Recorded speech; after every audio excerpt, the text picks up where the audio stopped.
Hello students, मैं Rinkal Bansal, PGT commerce, government girls senior secondary school Kalawali, department of school education Haryana से आप सभी का आज के इस लेक्चर में स्वागत करती हूँ। बच्चों, आज का जो हमारा टॉपिक है वो है issue of debentures as collateral security, means सहायक प्रतिभूति के रूप में ऋण पत्रों का निर्गमन करना। अब आप मुझसे पूछेंगे कि ये कोलेटरल सिक्योरिटी क्या होती है, तो आइए एक छोटी सी कहानी हम बनाते हैं, उसके माध्यम से हम समझेंगे कि ये कोलेटरल सिक्योरिटी क्या होती है। आप मेरे साथ ये दो चीज़ें नोट कर लीजिए। ये हमारे पास कंपनी है और ये हमारे पास बैंक है। अब जो हमारी कंपनी है उसे लोन की ज़रूरत पड़ती है, तो कंपनी ने बैंक से लोन ले लिया। कंपनी ने बैंक से लोन ले लिया। सपोज 5 लाख रुपीज़ का जो लोन है कंपनी ने बैंक से लिया है। अब जो बैंक है वो कंपनी को कहता है कि मैंने आपको लोन तो दे दिया, पर इसकी क्या गारंटी है कि कल को आप इस लोन की रीपेमेंट करोगे या नहीं करोगे। तो कंपनी क्या करती है उस समय, अपनी जो कुछ एसेट्स हैं बिज़नेस की, वो बैंक को मॉर्टगेज कर देती है, मीन सिक्योरिटी के तौर पर वो एसेट्स दे देती है। वो जो एसेट्स हैं बच्चों कौन कौन सी हो सकती हैं, जैसे कंपनी की कोई बिल्डिंग है, कंपनी के पास कोई फर्नीचर है। वो जो एसेट्स हैं वो कंपनी बैंक को दे देती है। तो कंपनी बैंक को सिक्योरिटी देती है, किसी भी एसेट्स की फॉर्म में हो सकती है वो सिक्योरिटी। ठीक है बच्चों, और जो ये सिक्योरिटी है उसी सिक्योरिटी को क्या बोला जाता है, प्रिंसिपल सिक्योरिटी या प्राइम सिक्योरिटी। कंपनी बैंक को सिक्योरिटी दे रही है कि कल को अगर हम लोन अगर आपका पे नहीं करते हैं तो आप ये वाली जो एसेट्स हैं, कोई भी एसेट्स हम गिरवी रख सकते हैं जिसकी हमने सिक्योरिटी दी है, तो बैंक उसे बेचकर अपने लोन की जो रिकवरी है वो कर सकता है। और जो सिक्योरिटी हम देते हैं बैंक को उसे क्या बोला जाता है, प्रिंसिपल सिक्योरिटी या प्राइम सिक्योरिटी, जिसे हम हिंदी में बोलते हैं मूल प्रतिभूति। ठीक है बच्चों, लेकिन जो हमारा बैंक है वो फिर भी संतुष्ट नहीं है हमारी सिक्योरिटी से। बैंक कंपनी को कहता है कि मैं फिर भी संतुष्ट नहीं हूँ जो आपने मुझे सिक्योरिटीज़ दी हैं। तो फिर कंपनी जो है क्या करती है, कुछ और सिक्योरिटी बैंक को दे देती है। ठीक है बच्चों, उसे बोला जाता है सेकेंडरी सिक्योरिटी।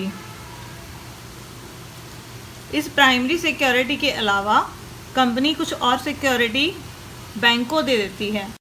इस सेकेंडरी सिक्योरिटी को बच्चों क्या बोला जाता है, collateral security. Means secondary security का दूसरा नाम है कोलेटरल सिक्योरिटी। अगर कंपनी सेकेंडरी सिक्योरिटी के तौर पर अपनी कंपनी के डिबेंचर्स दे देती है बैंक को, तो वो हो गए हमारे debentures issue as collateral security. तो आपको इन सभी टर्म्स का मीनिंग समझ में आ गया कि प्राइमरी सिक्योरिटी क्या होती है, सेकेंडरी सिक्योरिटी क्या होती है। अगर कंपनी बैंक को लोन रीपे नहीं करती है, उसका लोन का पैसा वापस नहीं करती है, तो बैंक सबसे पहले क्या करेगा, जो कंपनी ने प्रिंसिपल सिक्योरिटी दी है बैंक को, मीन्स जो एसेट्स कंपनी ने दी हैं बैंक को, उसको बेचकर अपने लोन की रिकवरी कर लेगा। अगर बैंक का लोन उसमें से भी कवर नहीं हो रहा तो फिर बैंक क्या करेगा, जो सेकेंडरी सिक्योरिटी हमने बैंक को दी है उसमें से अपनी जो अमाउंट है वो कवर करेगा। मीन जो हमने डिबेंचर्स दिए हैं बैंक को, बैंक इन डिबेंचर्स को मार्केट में बेच देगा और अपना पैसा कवर कर लेगा। मीन्स बैंक जो है सिर्फ एक ही सिचुएशन में डिबेंचर्स को यूज़ कर सकता है। और एक सबसे इम्पॉर्टेंट बात जो मेरे साथ आप नोट कर लीजिए, no interest paid on debentures issued as a collateral security। जो कंपनी बैंक को ये डिबेंचर इशू कर रही है as a collateral security, company इसके ऊपर बैंक को कोई भी इंटरेस्ट पे नहीं करती है, क्योंकि कंपनी ने सिर्फ एज ए सिक्योरिटी उसको दिए हैं, तो इसके ऊपर कंपनी कोई भी इंटरेस्ट पे नहीं करेगी। तो जब कंपनी बैंक से लोन लेती है बच्चों, तो उसकी हम क्या जर्नल एंट्री रिकॉर्ड करते हैं कंपनी की बुक्स में, bank account debit to bank loan account. ठीक है बच्चों, जब कंपनी बैंक से लोन ले रही है तो क्या जर्नल एंट्री पास करेगी, bank account debit to bank loan account. अब हम सीखेंगे कि जो डिबेंचर्स हमने कोलैटरल सिक्योरिटी के तौर पर बैंक को दिए हैं, उसका जो कंपनी है क्या अकाउंटिंग ट्रीटमेंट करेगी। कंपनी के पास दो ऑप्शंस होते हैं इसको रिकॉर्ड करने के। सबसे पहले है हमारे पास फर्स्ट मेथड। इस मेथड में क्या होता है, जो कंपनी डिबेंचर्स इशू करती है, ठीक है बच्चों, तो उसे वो कहीं पर भी रिकॉर्ड नहीं करती है कि हमने जो डिबेंचर्स हैं as a collateral security issue किए हैं। कंपनी ने लोन लिया है, कंपनी सिर्फ इसकी एंट्री पास कर देती है, और जो ये डिबेंचर्स बैंक को हमने एज ए कोलैटरल सिक्योरिटी के तौर पर दिए हैं, उसकी कोई भी जर्नल एंट्री पास नहीं की जाती फर्स्ट मेथड में। ठीक है बच्चों, तो आपने ध्यान में रखना है कि फर्स्ट मेथड में इसकी कोई एंट्री पास नहीं की जाएगी। इसके बाद है बच्चों हमारे पास सेकंड मेथड। सेकंड मेथड में कंपनी क्या करती है, जो डिबेंचर्स कंपनी ने as a collateral security issue किए हैं उसको रिकॉर्ड करती है। सबसे पहले तो कंपनी जब लोन लेती है तो उसकी एंट्री पास करती है bank account debit to bank loan account, जितने रुपीस का कंपनी ने बैंक से लोन लिया है।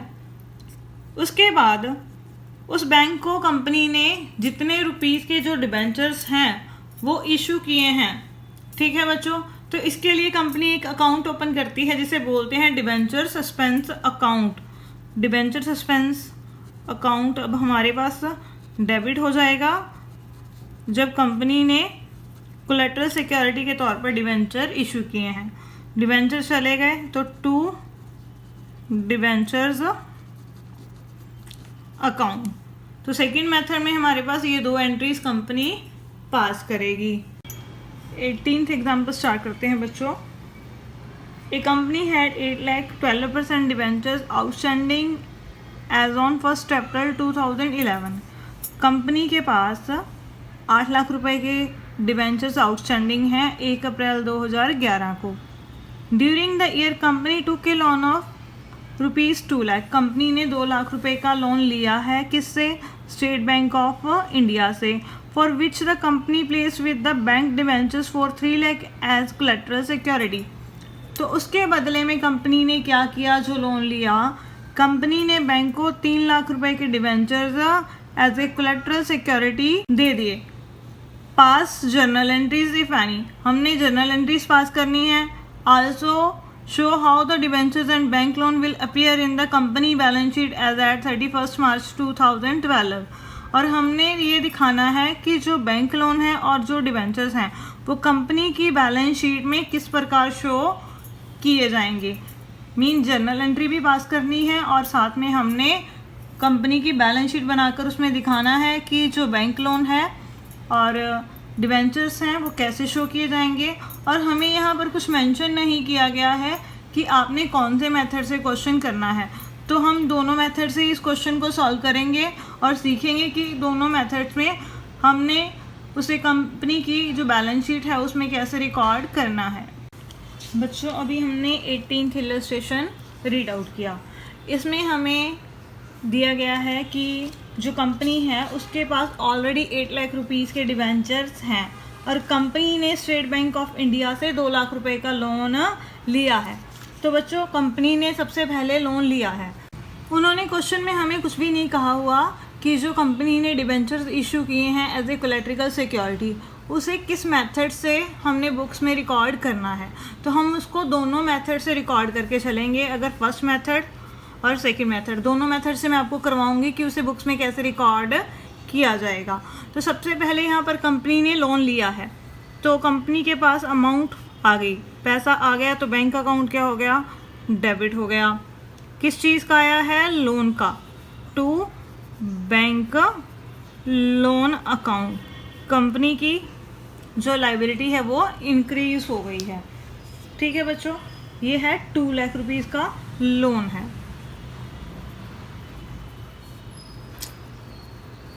हमारा जो फर्स्ट मेथड है बच्चों वो क्या कहता है कि कंपनी जब डिबेंचर्स इशू करती है एज ए कोलेट्रल सिक्योरिटी के तौर पर, तो हमने उसकी कोई भी जर्नल एंट्री बुक्स में रिकॉर्ड नहीं करनी होती है। ठीक है बच्चों, तो अब यहाँ पर extract of balance sheet as 31 March 2012, इसका मैंने परफॉर्मा बना लिया है। इसमें हमारे पास एक हेड होता है, सबसे पहले इक्विटी एंड लाइबिलिटीज़, और इसके अंदर आता है हेड नॉन करंट लाइबिलिटीज़। फिर उसके बाद है हमारे पास लॉन्ग टर्म बोरोइंग्स। बच्चों कंपनी के पास जो है सबसे पहले पिछले साल 8 लाख रुपए के जो डिबेंचर्स हैं वो ऑलरेडी पड़े हैं, तो वो कंपनी की लॉन्ग टर्म लाइबिलिटी है। तो मैंने लॉन्ग टर्म बोरोइंग्स में उसने पिछले साल के सेशन में डाल दिया। अब इस साल यहाँ पर कितनी अमाउंट आएगी वो हम यहाँ से निकालेंगे नोट टू द अकाउंट्स में से। यहाँ पर लिखेंगे लॉन्ग टर्म बोरोइंग्स, जो 12% डिवेंचर्स हैं कंपनी के पास ऑलरेडी पड़े हैं। 8 लाख रुपए के हैं वो जो डिवेंचर्स हैं। ठीक है बच्चों, और उसके बाद कंपनी ने इस साल बैंक लोन ले लिया, ये भी कंपनी की लॉन्ग टर्म लाइबिलिटी है। और यहाँ पर जो हमने debenture as a collateral security issue किए हैं वो हम यहाँ पर लिखेंगे on collateral security of debentures of 3 lakh. 3 lakh के जो डिबेंचर्स हैं हमने उनको एज ए कोलेट्रल सिक्योरिटी के तौर पर दिए हैं। और जो लोन लिया है बच्चों वो हमने लिया है 2 लाख रुपीज़ का। टोटल जो अमाउंट हो गई ये हो गई 10 लाख की। मीन्स जो ये 3 लाख के डिबेंचर हमने कोलेट्रल सिक्योरिटी के तौर पर इशू किए हैं उससे अकेला हमने एज ए नोट के तौर पर शो करना है जहाँ पर हमने बैंक लोन लिया है, ताकि हमें पता लग जाए कि हमने बैंक को साथ में कोलेट्रल सिक्योरिटी के तौर पर भी डिबेंचर्स दिए हैं, लेकिन इसका हमने कुछ और ट्रीटमेंट नहीं करना है। तो टोटल अब यहाँ पर जो हमारी लॉन्ग टर्म बोरोइंग्स की अमाउंट होगी बच्चों वो कितनी होगी 10 लाख रुपीज़। तो इस सेशन में हम कितनी अमाउंट डालेंगे यहाँ पर 10 लाख रुपीज़। ठीक है बच्चों, पता लग गया कि ये 10 लाख कैसे आया और ये 8 लाख कैसे आया। तो ये है बैलेंस शीट में इसका क्या अकाउंटिंग ट्रीटमेंट हमने करना है जब कंपनी फर्स्ट मेथड अडॉप्ट कर रही है। बच्चों अब यही क्वेश्चन हम सेकंड मेथड से सॉल्व करेंगे।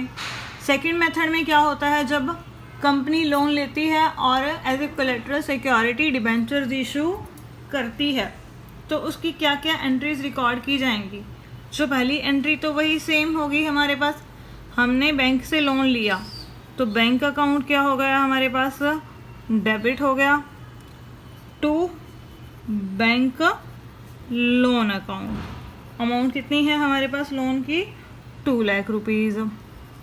ठीक है बच्चों, उसके बाद जो कंपनी ने 3 लाख के डिबेंचर्स इशू किए हैं एज ए कोलेट्रल सिक्योरिटी उसकी हम क्या जर्नल एंट्रीज पास करेंगे, debentures suspense account debit to debentures account. Means उन डिबेंचर के लिए अलग से एक अकाउंट ओपन किया जाएगा, डिबेंचर सस्पेंस अकाउंट। कितने रुपीस के हमने डिबेंचर इशू किए हैं यहाँ पर? 3 लाख रुपए के। तो सेकंड केस में हमारे पास 2 एंट्रीज होंगी, एक तो लोन लेने की और सेकंड जो हमने डिबेंचर्स इशू करे हैं बैंक को एज ए कोलेटरल सिक्योरिटी के तौर पर। तो अब यहाँ पर जो है हमारे पास, हम बैलेंस शीट में उसे कैसे दिखाएंगे? यहाँ पर पर्टिकुलर्स बैलेंस शीट के एक्सट्रैक्ट में, उसके बाद यहाँ पर लेजर फोलियो, यहाँ पर 31 मार्च 2012, यहाँ पर 31 मार्च 2011। तो बच्चों जो हमारा यहाँ पर हेड आएगा सबसे पहले वो सेम ही है, इक्विटी एंड लाइबिलिटीज, और इसमें जो हेडिंग आएगी आगे नॉन करंट लाइबिलिटीज, और आगे जो हमारी सब हेडिंग है वो है लॉन्ग टर्म बोरोइंग्स। जो बच्चों पिछले साल की हमारी लॉन्ग टर्म बोरोइंग्स हैं उसमें अमाउंट कितनी आएगी? 8 लाख रुपीज़ की, क्योंकि कंपनी के पास पहले से ही 8 लाख रुपए के जो डिबेंचर्स हैं वो पड़े हैं। तो अब यहाँ पर कंपनी की लॉन्ग टर्म बोरोइंग्स कितनी होगी वो हम कहाँ से निकालेंगे? नोट्स ऑफ द अकाउंट से, कि कंपनी के पास इस साल लॉन्ग टर्म बोरोइंग्स कितनी है, क्योंकि कंपनी ने यहाँ पर लोन लिया है।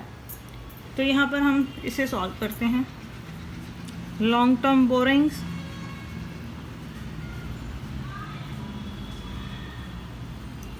कंपनी के पास जो ऑलरेडी डिबेंचर्स थे बच्चों 12% डिबेंचर्स, ठीक है, पिछले साल के 8 लाख रुपए के डिबेंचर्स थे और कंपनी ने as a collateral security 3 lakh के डिबेंचर्स और इशू कर दिए हैं। यहाँ पर डिबेंचर्स अकाउंट क्रेडिट हो गया, तो डिबेंचर्स क्रेडिट हो गए, तो 3 लाख के और हमने ऐड कर दिए, तो टोटल कंपनी के पास कितने डिबेंचर्स हो गए? 11 लाख रुपीज़ के। लेकिन उसमें से ये जो 3 लाख के डिबेंचर्स हैं तो ये किस चीज़ के हैं? जो हमने एज ए कोलेटरल सिक्योरिटी के तौर पर इशू किए हैं। तो जो ये डिबेंचर सस्पेंस अकाउंट होता है बच्चों, वो हमने यहीं पर क्या करना होता है? लेस करना होता है डिबेंचर्स में से, लेस डिबेंचर्स सस्पेंस। कितना? 3 लाख रुपए। एक बार तो वही डिबेंचर्स हमने ऐड कर दिए इसमें, और सेकेंड टाइम हमने वही डिबेंचर सस्पेंस इसमें से लेस कर दिया। नेट हमारे पास क्या डिबेंचर्स बचे? 8 लाख रुपीज़ के।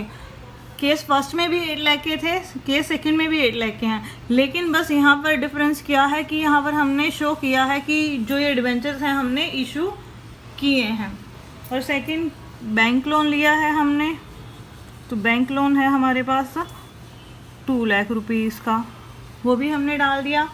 साथ में हम यहाँ पर लिखेंगे कि डिबेंचर्स जो हैं इशू किए गए हैं कोलेटरल सिक्योरिटी के तौर पर बैंक को, security of debentures of ₹3 lakh.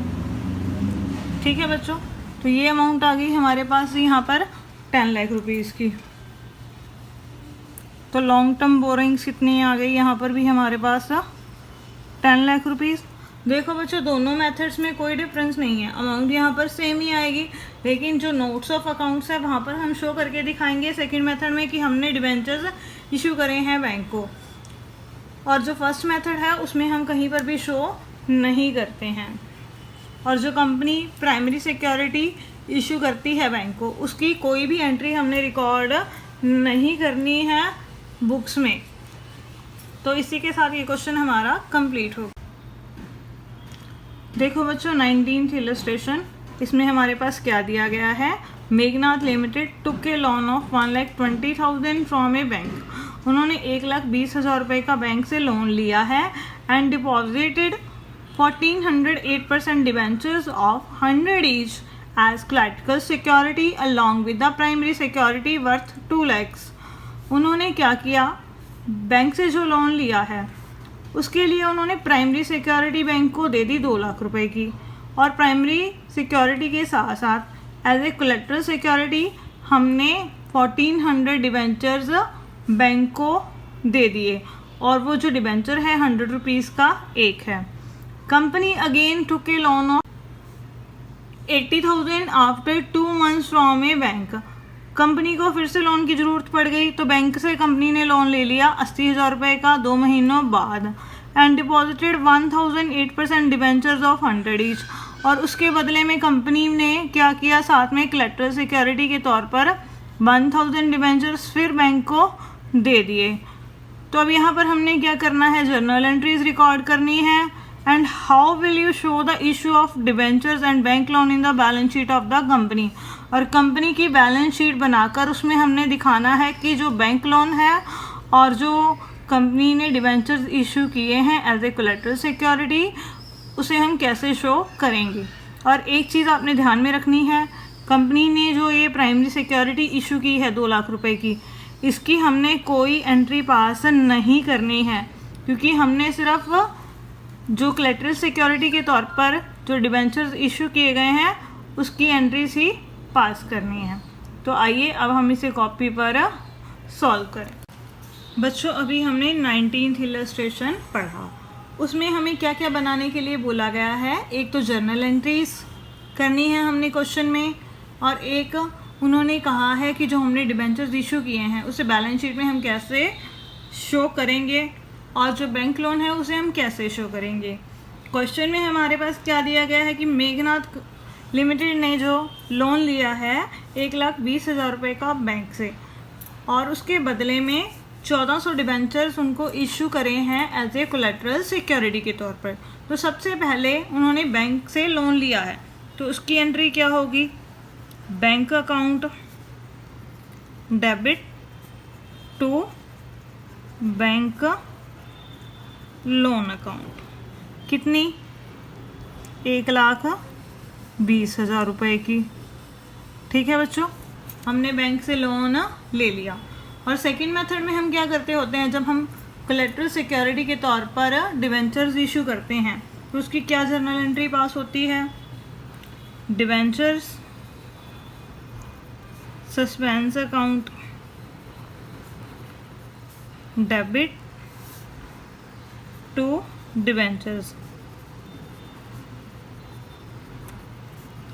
1400 हमने डिबेंचर्स इशू किए हैं, और एक जो डिबेंचर है बच्चों वो 100 रुपीज़ का है।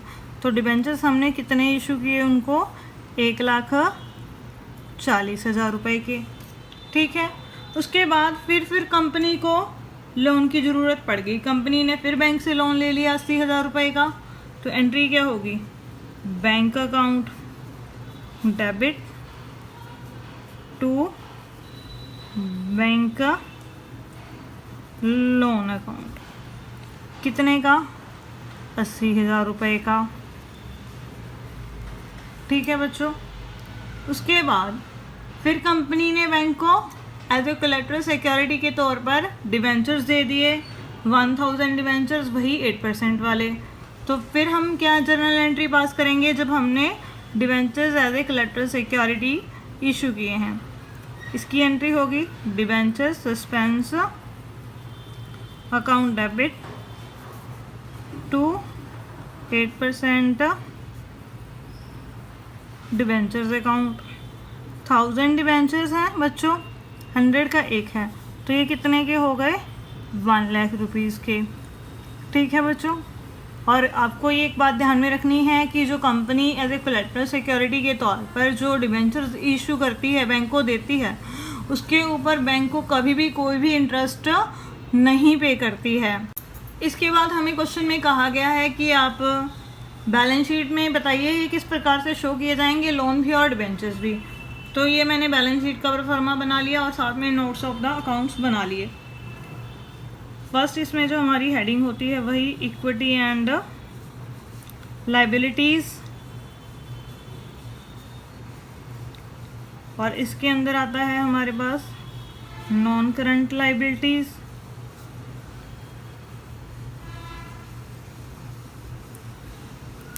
और इसमें आ जाएंगी हमारी लॉन्ग टर्म बोरोइंग्स। जो हमारे डिबेंचर्स होते हैं बच्चों, वो हमारी क्या होती है, लॉन्ग टर्म बोरोइंग्स होती है, हमारी लॉन्ग टर्म लाइबिलिटी है। तो अब यहाँ पर जो है कंपनी के पास पिछले साल तो कुछ था नहीं, तो करंट ईयर में कंपनी ने इशू किए हैं, तो यहाँ पर कितनी अमाउंट आएगी वो हम कहाँ से निकालेंगे, नोट्स ऑफ द अकाउंट से। यहाँ पर हम अमाउंट निकालते हैं लॉन्ग टर्म बोरोइंग।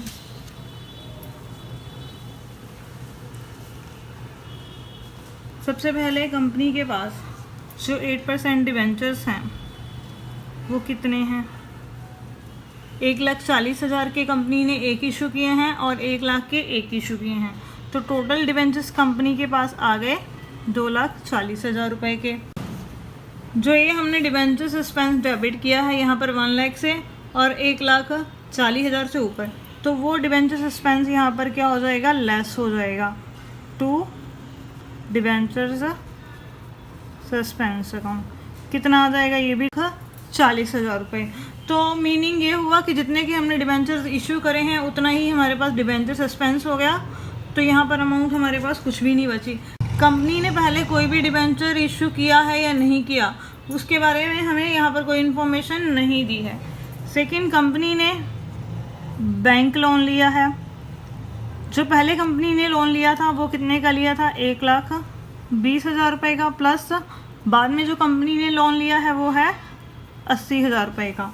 तो टोटल जो कंपनी ने लोन ले लिया वो कितने का है, 2 लाख रुपए का।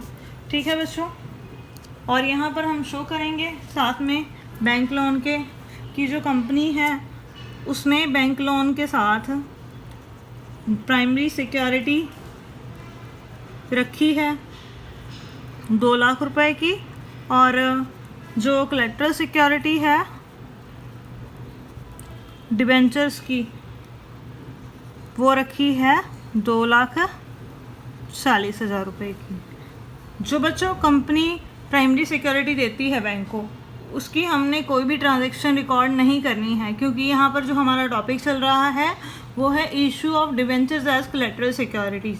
तो जो हमने debenture as a collateral securities issue किए हैं हमने सिर्फ उसकी एंट्रीज ही रिकॉर्ड करनी है।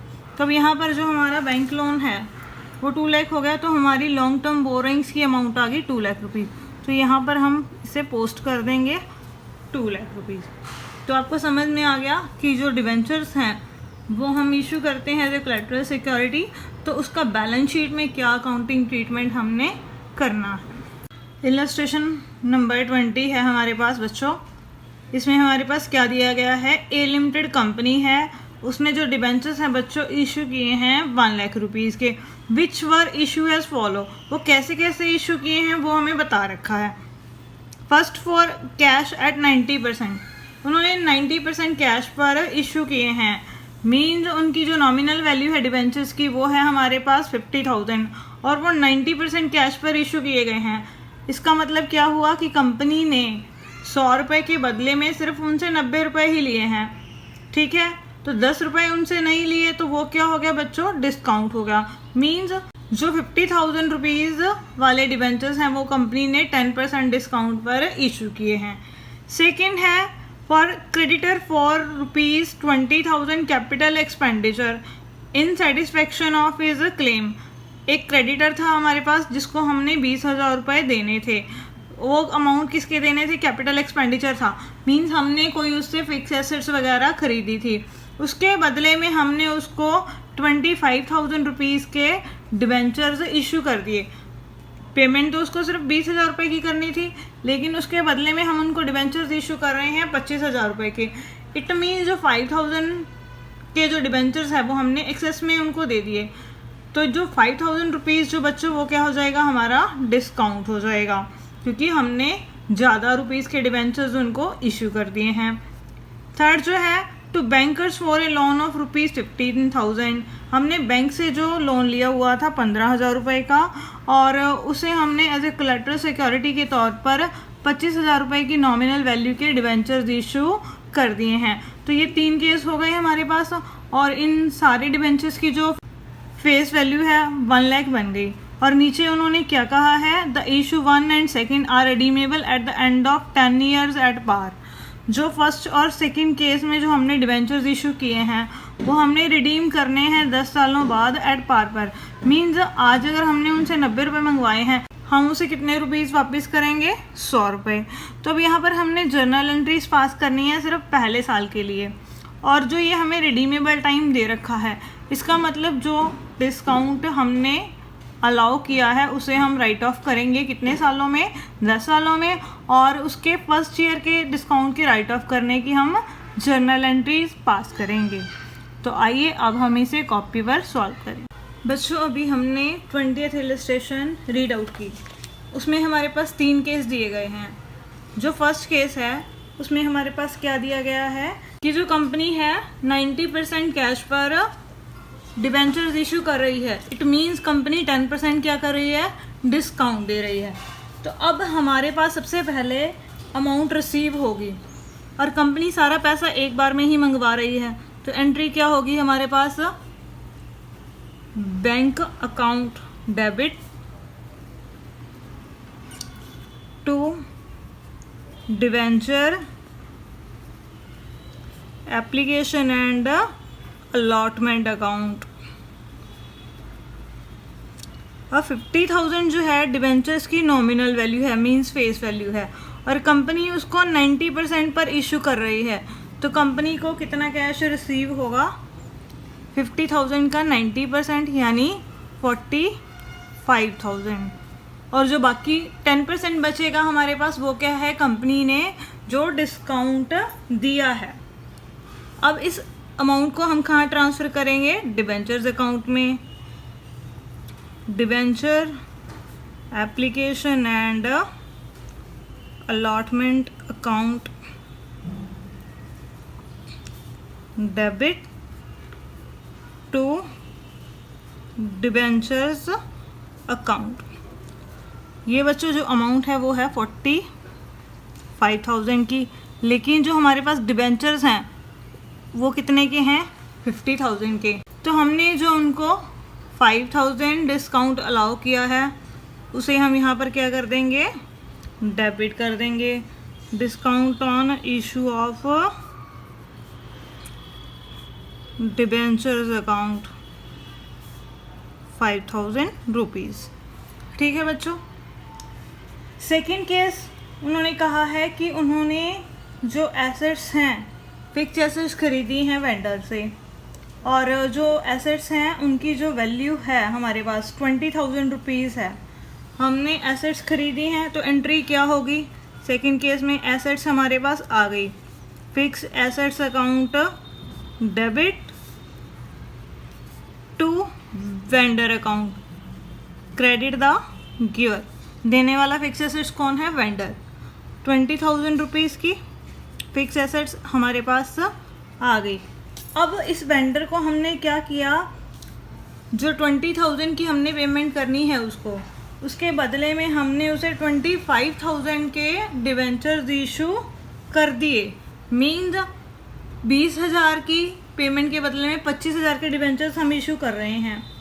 तो इसका मतलब 5,000 पर हमने क्या किया, डिस्काउंट पर डिवेंचर्स इशू किए हैं। तो एंट्री क्या होगी, vendor account debit 20,000 rupees to debentures account 25,000 rupees. और जो ये 5,000 की हमने डिवेंचर्स ज़्यादा इशू किए हैं और हमने तो उनको सिर्फ पेमेंट 20,000 की देनी थी, इसका मतलब ये 5,000 क्या हो गया, डिस्काउंट हो गया। Discount on debentures.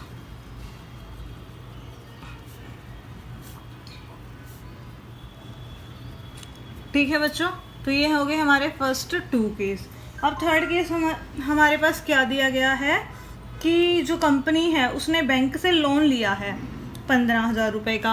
अब कंपनी ने बैंक से लोन लिया है तो कंपनी के पास पैसा आ गया तो बैंक अकाउंट यहाँ पर हमारे पास क्या हो जाएगा, डेबिट हो जाएगा टू बैंक लोन अकाउंट। कितने का, 15,000 रुपये का। उसके बाद हमने उनको 25,000 के जो डिबेंचर्स हैं वो इशू किए हैं, बट वो एज ए कोलेट्रिकल सिक्योरिटी के तौर पर इशू किए गए हैं। कोलेट्रिकल सिक्योरिटी पर जब हम डिबेंचर्स बच्चों इशू करते हैं तो उसकी हम क्या जर्नल एंट्री पास करते हैं? Debentures suspense account debit to debentures account, कितना? 25,000 रुपीज़। ठीक है बच्चों, तो ये हो गए हमारे पास 3 case, first case, second case और थर्ड केस। अब बच्चों नीचे क्वेश्चन में उन्होंने कहा हुआ है हमारे पास कि जो फर्स्ट और सेकंड जो टाइप के हमने डिबेंचर्स इशू किए हैं उनकी हमने रिडम्पशन करनी है 10 सालों बाद, वो एट पार पर हमने वापस करने हैं।